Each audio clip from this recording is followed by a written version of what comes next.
Hello students, स्वागत है आपका आपके खुद के यूट्यूब चैनल विज्ञान बुद्धि में, जहां आज हम लोग पढ़ने जा रहे हैं क्लास 8 के लिए साइंस सब्जेक्ट की वर्कशीट नंबर 13। टॉपिक चल रहा है हमारा माइक्रो ऑर्गेनिजम्स। क्लियर हो गया। और इस माइक्रो ऑर्गेनिजम्स के अंदर आज हम लोग पढ़ने जा रहे हैं नाइट्रोजन के बारे में। There is a 78% nitrogen in our atmosphere which is a very essential for all living organisms like plant and animals. हमारे इस एटमोसफियर मतलब जो गैस है, हमारे आसपास एयर है, हवा है, तो इसमें टोटल 100% तो एयर होती है। उस 100% एयर में 78% नाइट्रोजन गैस है और 21% क्या ऑक्सीजन गैस है। यही 21% ऑक्सीजन जो गैस होते हैं हम इसको इनहेल करते हैं। बाकी जो 78% गैस है ना बच्चों, यह क्या है? नाइट्रोजन गैस है। और ये जितने भी ऑल लिविंग ऑर्गेनिजम्स होते हैं, चाहे वो प्लांट्स हैं, चाहे वो एनिमल्स हैं, चाहे हम हैं, आप हैं, सबके लिए बहुत ही इंपॉर्टेंट है, बहुत ही एसेंशियल है। क्यों है भैया? क्योंकि हमारे बॉडी के अंदर या प्लांट्स के अंदर जो भी प्रोटीन होते हैं, क्लोरोफिल होते हैं, न्यूक्लिक एसिड होते हैं और विटामिन्स होते हैं, यह सब किससे बनते हैं? नाइट्रोजन से बनते हैं, है ना भैया। हम प्रोटीन खाते नहीं खाते? प्रोटीन कहाँ से आता है? प्लांट से आता है भैया, एनिमल से आता है। क्लोरोफिल प्लांट के अंदर होता है, न्यूक्लिक एसिड होता है हमारे सेल्स के अंदर, विटामिन्स होते हैं, हमको विटामिन की जरूरत होती है। यह सब किससे बनते हैं? नाइट्रोजन से बनते हैं। इसलिए नाइट्रोजन बहुत ज़्यादा इंपॉर्टेंट है ऑल लिविंग ऑर्गेनिजम्स के लिए। अच्छा जी, तो जब एयर के अंदर 78% नाइट्रोजन गैस है तो हमको तो नाइट्रोजन गैस आसानी से मिल जाएगी, पर ऐसा नहीं होता है, क्योंकि जो प्लांट्स और एनिमल्स हैं वह can not use nitrogen directly from atmosphere. तो वो एटमॉस्फेयर से डायरेक्टली नाइट्रोजन को क्या नहीं कर सकते? यूज़ नहीं कर सकते, डायरेक्ट यूज़ नहीं कर सकते। उसके लिए एक प्रोसेस होगी, उस प्रोसेस से ही हम उसको आसानी से यूज़ कर पाएंगे। क्लियर हो गया? अच्छा जी, plants get nitrogen through nitrogen fixation. तो प्लांट्स को नाइट्रोजन कौन सी प्रोसेस से मिलता है? नाइट्रोजन फिक्सेशन प्रोसेस से मिलता है। अब ये नाइट्रोजन फिक्सेशन क्या है भैया, इसको समझ लेते हैं। नाइट्रोजन फिक्सेशन है कि it is a process in which atmospheric nitrogen gets converted और fixed in the soil into nitrogenous compounds that can be used by the plants. अच्छा जी भैया, प्लांट्स कहाँ होते हैं? मिट्टी में होते हैं। तो मिट्टी में प्लांट्स हुए, है ना। ये प्लांट्स है भैया, मिट्टी में हो रहा है, इनकी जड़ें हैं ये। तो मिट्टी के अंदर अगर सॉइल के अंदर नाइट्रोजन आ जाए, क्या आ जाए? नाइट्रोजन अगर आ जाए तो मिट्टी की जड़ें क्या करेंगी? उस नाइट्रोजन को लेना शुरू कर देंगी मिट्टी से, और पूरे प्लांट के अंदर क्या कर देंगी? नाइट्रोजन को पहुंचा देंगी पूरे प्लांट में, उनके तनों में, उनके स्टेम में, उनकी लीफ में, उनके फ्रूट्स में, उनके फ्लावर में, सब जगह नाइट्रोजन पहुंचा देगी। पर होगा कब, कैसे होगा? कि जब एटमॉस्फेयर की नाइट्रोजन मतलब एयर में जो मौजूद नाइट्रोजन है वह है N2 लिखते हैं नाइट्रोजन गैस को। क्या लिखते हैं? N2 से लिखते हैं, N2। वो नाइट्रोजन गैस कहाँ आनी चाहिए? मिट्टी में आनी चाहिए। तो जब वो मिट्टी में आएगी तो नाइट्रोजन गैस के रूप में नहीं आएगी, वो नाइट्रोजन कंपाउंड के रूप में आएगी। किस में आएगी? Nitrogen compound. कंपाउंड मतलब नाइट्रोजन के मटेरियल के रूप में आएगी। नाइट्रोजन के मटेरियल के रूप में वो नीचे आनी चाहिए। क्लियर हो गया? अच्छा जी, अब कुछ एग्जाम्पल्स हैं। कैसे? कि एक बैक्टीरिया है राइजोबियम नाम का, यह है ल्यूग्यूमिनस प्लांट्स जैसे चना हो गया, मटर हो गया, उन प्लांट्स की जड़ों में ये मिलता है राइजोबियम बैक्टीरिया, जो नाइट्रोजन को फिक्स करता है। मतलब एटमॉस्फेयर की एयर में जो मौजूद नाइट्रोजन गैस होती है ना, उस नाइट्रोजन गैस मतलब N2 नाइट्रोजन गैस को कहाँ लेके आ जाता है? सीधे मिट्टी में लेके आ जाता है। जब मिट्टी में आ जाएगा तो मिट्टी से प्लांट की जड़ों पर पहुँच जाएगा, क्योंकि प्लांट की जड़ों पे आ जाएगा, जड़ से फिर कहाँ चला जाएगा? प्लांट पर चला जाएगा। क्लियर हो गया? इसके अलावा कुछ नाइट्रोजन फिक्सेशन किसके कारण होता है? लाइटनिंग से। लाइटनिंग स्ट्राइक्स मतलब रात जब बरसात का मौसम होता है तो बिजली कड़कड़ाती है ना, तो जब बिजली कड़कड़ाती है ना तो एटमॉस्फेयर में जो नाइट्रोजन होती है वो बादलों में छिप जाती है, बादलों में मिक्स हो जाती है। फिर बादल से क्या होती है? नीचे बारिश होती है। जब बारिश नीचे होगी तो नाइट्रोजन कंपाउंड के रूप में कहाँ जाएंगे? मिट्टी में आ जाएंगे दोबारा से। कहाँ जाएंगे दोबारा से? मिट्टी, सॉइल में आ जाएंगे वही नाइट्रोजन। फिर उसको कौन यूज़ कर लेगा? पेड़ यूज़ कर लेगा। क्लियर हो गया?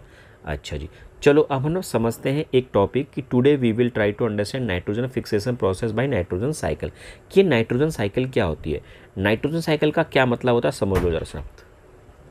क्या मीनिंग है नाइट्रोजन साइकिल? नाइट्रोजन एयर से कहाँ आएगी? सॉइल में आएगी। फिर सॉइल से कहाँ जाएगी? दोबारा से एयर में जाएगी। क्लियर हो गया? तो ये नाइट्रोजन साइकिल है।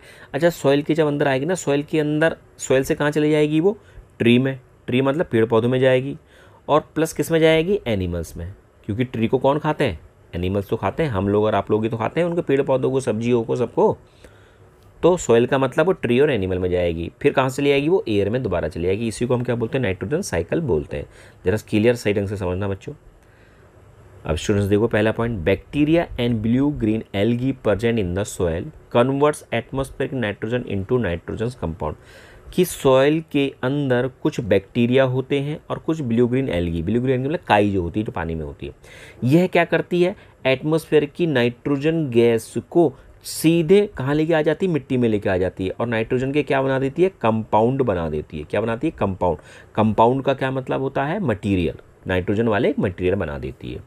दूसरा, these nitrogen compounds absorb by the roots and carry to other parts of the plant. फिर जब मिट्टी में आ गए हैं ये सारे के सारे क्या नाइट्रोजन के कंपाउंड आ गए, तो अब पेड़ की जड़ें क्या करेंगी, उस नाइट्रोजन को लेंगी और सारे पार्ट्स में पहुंचा देंगे, पेड़ पत्तियों में, तनों में, फल में, फ्रूट में, सब में पहुंचा देगी, जहां वो क्या बनाएंगी, प्रोटीन बनाएंगी। क्या बनाएंगी, प्रोटीन, और कुछ अन्य कंपाउंड बनाएगी। क्लियर हो गया। अच्छा जी, फिर इन प्लांट्स को कौन खाएगा, एनिमल खाएगा। Animal consume these plants, the nitrogen in the form of proteins किस में पहुंच जाएगा, रीचेस इनटू देम। तो अब उन प्लांट्स को, ग्रास को, साग सब्जियों को, फल को, फ्रूट को कौन खाएगा भाई, एनिमल खाएंगे। तो अब जो प्रोटीन पेड़ पौधों में था, वो प्रोटीन किस में चला गया, सीधे एनिमल में चला गया। तो पेड़ों में भी आ गया और एनिमल में भी क्या आ गया, नाइट्रोजन आ गया। अच्छा जी, फिर नेक्स्ट क्या होगा, नेक्स्ट ये होगा कि अब nitrogen compounds present in the decaying organic matter is converted into simple nitrogen compound in the soil by bacteria fungi which are used by plants. अब क्या होगा ना भैया, एनिमल हमेशा जिंदा तो रहेंगे नहीं, वो डेड कर जाएंगे, और पेड़ पौधे भी टूट जाते हैं। पेड़ पौधे भी क्या होते हैं, टूट जाते हैं, सड़ जाते हैं, मर जाते हैं, वो भी डेड कर जाएंगे, टूट जाएंगे। तो वो सब के सब कहाँ बरी होंगे, कहाँ दफनेंगे, मिट्टी में तो दफन होंगे। तो अब जो एनिमल था, जो प्लांट्स था, जो टूट गए, जो मर गए, वो सब मिट्टी के अंदर दब गए। अब इन सब एनिमल प्लांट्स के अंदर क्या था, नाइट्रोजन था। फिर यही नाइट्रोजन को कौन खाएंगे, कुछ बैक्टीरिया खाएंगे और फंजाई खाएंगे। फिर दोबारा से क्या मिट्टी के अंदर क्या लेके आ जाएंगे, फिर नाइट्रोजन के कंपाउंड लेके आ जाएंगे।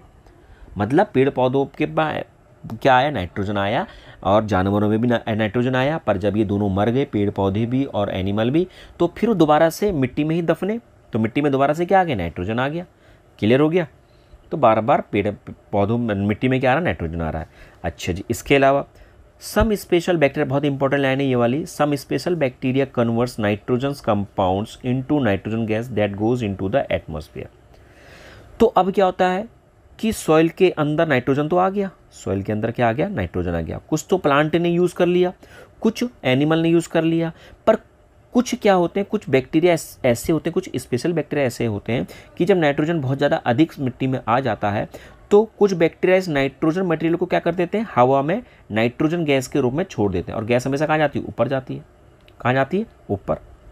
तो इस तरीके से नाइट्रोजन गैस एयर में भी आ गई, और एयर से कहाँ आ गई, सॉइल में भी आ गई। तो ये इसको नाइट्रोजन साइकिल बोला जाता है। क्लियर। अच्छा जी, अभी नाइट्रोजन साइकिल का पूरा फिगर है, इसको आप देखो, समझो, है ना।